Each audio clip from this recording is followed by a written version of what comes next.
Today we'll be graphing relationships, okay?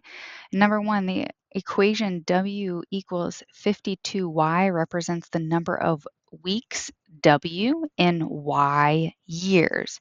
Graph the relationship on the coordinate plane.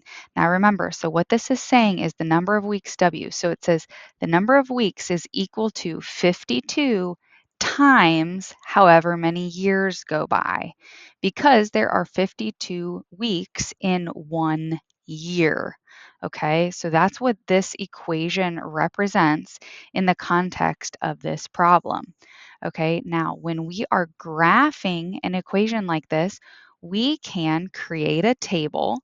In this case, it is y and w because the number of years. So for 0 years, there will be 0 weeks. Okay, because if I substitute into my equation here, 52 times 0 equals 0. That's how I get this. So if y is 1, I would do 52 times y, which would be 1, equals 52 weeks, which means 52 weeks in 1 year. Now, if there's 2 years, I would do 52 times 2. I'm substituting into my equation or evaluating my equation. 52 times 2 equals 104. That means there are 104 weeks in 2 years. Now, I can take these points that I've just created on my table and I can graph them. 0, 0 would be right down here. 1 year, there were 52 weeks. 2 years, there were 104. And now I could continue that pattern, okay, there, and I can graph my line using the points that I have, okay? And that is the graph of this equation, W equals 52y. All right. Now, you can try number 2. It's very similar to that one. I'm going to come down to number 4. This one has an additional step, okay? So we're going to do the same process we did in that first one. This one says the equation C equals 9H plus 18 represents the total cost C of renting H chairs and 1 table. Graph the relationship on the coordinate plane. All right, so C is the total cost. So that means the total cost is equal to 9 times however many chairs you buy plus 18. Now that plus 18 is the cost of the 1 table. Okay, 1 table cost $18 and each chair costs $9 because 9 times the number of chairs, that means $9 per chair. Okay, so that's what those letters and numbers represent in the context of this problem, okay? So we're going to, again, in order to graph, we're going to create a table here. In this case, my x value is h and my y value is c.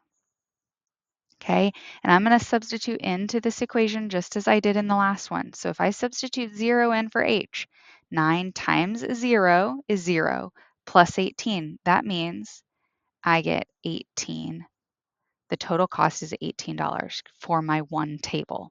Okay, if I have 1 chair, okay, that would be 9 times 1 is 9 plus 18 is 27. Okay, so I'd have $27 would be my total cost for 1 chair and the 1 table, which cost the $18.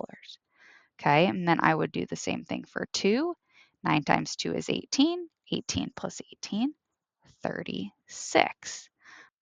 Okay, so I plot my first point here, 0, 18. So at 0 chairs, it still costs $18 because of that 1 table. Okay, 1 chair cost $9, so my total was 27, which is just a little less than between that 24 and that 30. And then 2 chairs cost 36. Okay, and then that would continue. And again, I can graph that here. Okay, there's my line. Okay, number 6 is similar to that one we just did. There's another practice on number 5 like the first one we did, okay? Let's take a look at this type. Okay, this one already has it graphed. All right, the graph shows the number of building blocks B included in X boxes.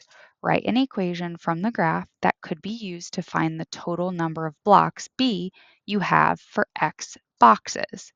Okay, so this one we're working backwards of what we already did. Notice there is a 0, 0 here, so we're not going to have a plus anything. Okay, and this says one box costs $14. Two boxes costs 28. Okay, this is a proportional relationship because it goes through 0, 0 and increases by $14 for every one box each time. So my equation is going to be B equals 14x because 14 times the number of boxes is going to give me my total number of blocks that I will have. Okay, and I can also see that from my table. If I have my X and B is my Y value.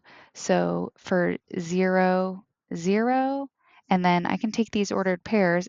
For one box, I have 14.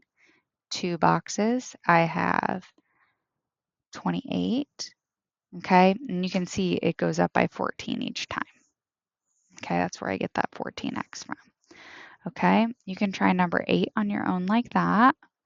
Now let's take a look at number 9. This one does not go through 0, 0. This has that 12 as where it crosses that y-axis.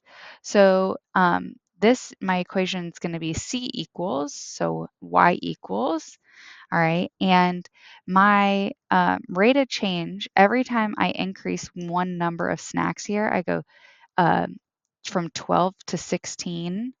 So from $12 to $16 is 4. I increase by 4 for one snack. And then from 16 to 20, I increase by $4 for one snack.